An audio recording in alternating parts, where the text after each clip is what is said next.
व्यापाऱ्यांच्या सोयीसाठी तुम्ही हमी केंद्र सुरू करताय। माझा आरोप आहे तुमच्यावरती। त्याशिवाय कळणारच नाही त्यांना, सगळी माहिती आहे, तुम्ही प्रश्न विचारा। माहिती नाहीये त्यांना। अध्यक्ष महोदय, माझा बेसिक प्रश्न हा आहे की हे खरेदी केंद्र तुम्ही कधी सुरू करता? पीक ज्या वेळेस येतं, सोयाबीनचं मी उदाहरण देईन, बाजारामध्ये 3100 पासून ते 3700 पर्यंत सोयाबीन माझ्या मतदारसंघामध्ये माजलगावचं उदाहरण देईल, 67,000 क्विंटल म्हणजे खासगी व्यापाऱ्यांनी त्या ठिकाणी खरेदी केलं। आणि सरकारचं केंद्र नाफेडचं अजूनही सुरू झालेलं नाही। जबाबदारीनं सांगतोय मी, सोयाबीनचं केंद्र माजलगावला सुरू झालेलं नाही।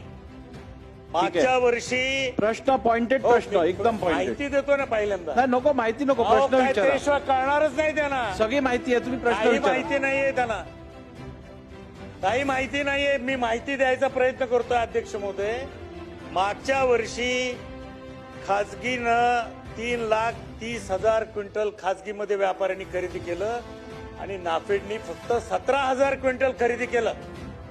म्हणजे तुम्ही वाट बघताय की व्यापारी कधी खरेदी करल आणि मग आपल्या त्या व्यापाऱ्याच्या सोयीसाठी तुम्ही हमी केंद्र सुरू करताय। माझा आरोप आहे तुमच्यावरती।